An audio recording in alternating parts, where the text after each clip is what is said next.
Is LeadConnector rejecting your 10DLC A2P campaigns? Hi, my name is Will. I'm a co-founder of a company called SignalHouse, and we are a messaging provider who is building our GoHighLevel SMS application as we speak. And we are super excited about the power that we are going to be bringing to GoHighLevel. But here in the meantime, we want to help you and your business get fully approved with LeadConnector because we are so incredibly confident that our application is going to blow it out of the water, that you will want to switch and we can just port your phone number over and it'll be a seamless transition once we are fully live. So today we're going to be digging into the reasons why LeadConnector has rejected your campaign and how you can fix it so that your campaign will be fully approved and you'll be able to send messages out in no time. So let's go ahead and jump into it. So the first reason why LeadConnector is rejecting your campaigns is because you are missing all of the core components in your call to action or CTA. Now, this could be the one that you fill out in the call to action and message flow when you are submitting your campaigns through LeadConnector, or it can be on your website. So anywhere a person puts in a phone number on your website, they need to see the following information to be able to sign off on it and check off on it and fully consent. So you have to have the who, the what, the when, the where, the how, and the cost. So let's break each of those down. The who is who they're actually consenting to receive messaging from. So this is your company information. The what is the type of messaging they're consenting to. So if it's customer support or account notifications, it would be that. If marketing is included as a use case, so this would be if you're using a mixed use case, either low volume mixed or a standard mixed use case. If marketing is one of them, it has to have its own separate call to action. So that's a pro tip. If you have a mixed campaign and so you have a call to action for customer care and marketing, so you consent to receive customer care and marketing messages from company A, that needs to be a separate call to action, one for customer support or customer care and one for marketing. So what about the when?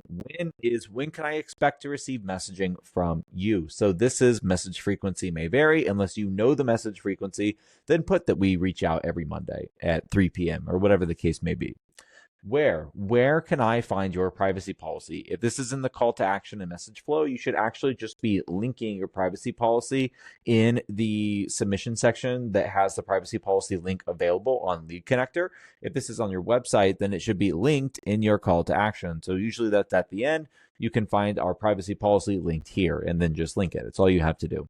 How can I opt out and receive help? So that is what how is for.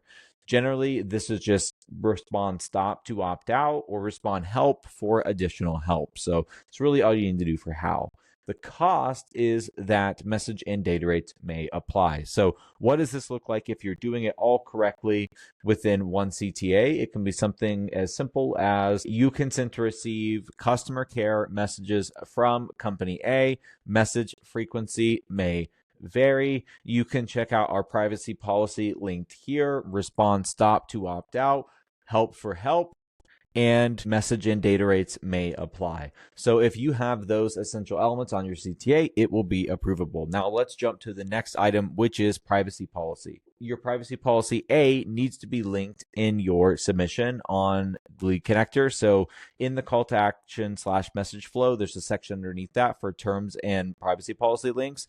Put your privacy policy link there. That's the first tip. Now, the second tip is an approvable privacy policy. So what does it take to get your privacy policy thumbs up and fully approved? Well, it's really two components. So the first one is an SMS disclaimer. The SMS disclaimer just really needs to restate your call to action that you're using. So you still want to have the who. You want to put a little bit about what your company does. So your company works in landscaping or works in the restaurant industry or something like that. But identify yourself, the type of messaging, when you're going to be messaging them, the message frequency, the message and data rates, how to opt out, and everything else. The only thing you don't have to do is link to privacy policy because you're already in your privacy policy. So that should be on your SMS disclaimer.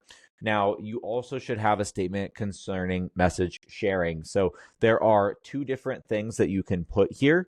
And it just depends on your business and what is truthful for you of what makes the most sense for you to actually put there. So the first one is that we do not share or sell data to third parties for marketing and promotional purposes. That as a blanket statement will make you have an approvable privacy policy. Now, if you do share or sell data for any reason, that's totally fine because it is legal for you to do. You might do that as part of your business. You just have to put that SMS opt-in data is not shared or sold to third parties for marketing and promotional purposes. Now, you could also, at the end of where you're talking about the data that is shared, say that SMS opt-in data is excluded from any data that is shared. SMS opt-in data will not be shared or sold to third parties for marketing or promotional purposes. So long as you have those key essential items, your privacy policy will be fully approvable. So now let's jump to the last reason that we're going to be talking about today, and that is that your help message that you register within LeadConnector does not have the support email or a support way of contacting you, whether that be an email or a phone number. And if it is an email, that email domain does not match your website domain. So for us, we are at signalhouse.io. So I would not put will@gmail.com as my support email address. I would need to put will@signalhouse.io as the support email if it was my email. But if it's a support email, it needs to be support at whatever your email domain is. It doesn't have to say support. It can be whatever. It can be help. It can be general inquiries. It can be whatever you want it to be. But the domain that the email is at should match your website domain. So now we have a quick bonus for you. So the bonus is you don't have a sample message for each use case. So if you have a mixed use case, you need to make sure that you have a sample message that is specific to each of those use cases. And even if it's not mixed, if it's customer support, make sure that you have a customer support sample message. Now, your sample message just needs to have two things.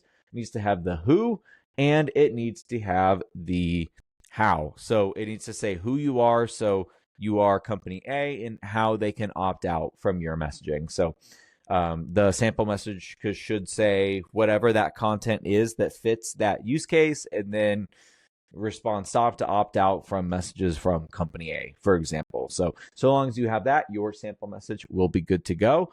And now what about a double bonus? So the double bonus, this is a little bit of inside baseball information that I want you to have to make sure that you understand specifically why your campaign is being rejected with LeadConnector. Now, here's a little bit of inside scoop about LeadConnector, is that LeadConnector is powered by Twilio. And so that tells me, being in the messaging ecosystem, a lot of information about how it runs on the back end. And that can help me help you identify why your campaign is being rejected. And so one of the items necessary for LeadConnector is that when you have your campaign approved, it actually goes through 3 different layers of review.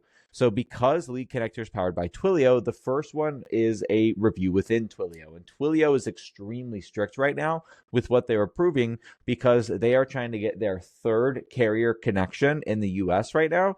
And there is such high scrutiny over your internal business processes and your compliance stature when you're going through that they are 100% needing to circumvent that and make sure that they do not let any edge case campaigns that normally would get approved. And so when they're reviewing the requirements, they are to letter of the law reviewing them. Now, when it goes through the Twilio review, if it does get approved, it's now going to go to the first of 2 DCAs that Twilio actually works with. So their primary DCA partner, Cineverse, is sending part of their traffic through another DCA called InfoBip. So it's going to get reviewed by Cineverse and also reviewed by InfoBip. So why is this important? It's because the campaigns are reviewed on an individual basis. So they are individually reviewed by a human being within an organization.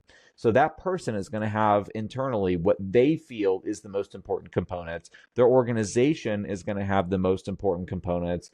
And when you multiply all of those together, when you have just 3 different organizations reviewing this, I like to say it's like a Venn diagram. So each additional organization is an additional circle on that Venn diagram. And it makes the center of what is actually approvable for each of those organizations so tiny, and the needle that you have to thread so small. to get something approved. And it's just because of how many reviewers are actually looking at it and how strict Twilio is being right now because of getting their carrier connection. So I want to tell you about a different option out there, and that is SignalHouse. So we are in the process of building our own GoHighLevel application. It will be done as soon as we possibly can get it done. We are working around the clock to get this launched for you guys.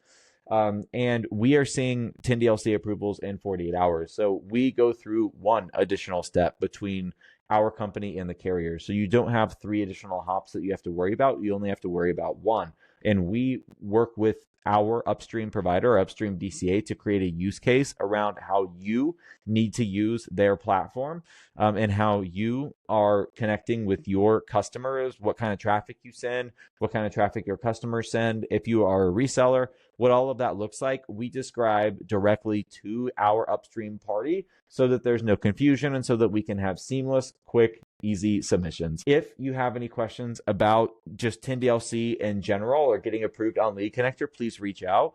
But please subscribe to our YouTube channel, give us a thumbs up, check our account. We are posting videos every single day of the week trying to help you navigate the 10DLC ecosystem. And so please reach out if you have any questions, and we will be back very soon. So thanks so much.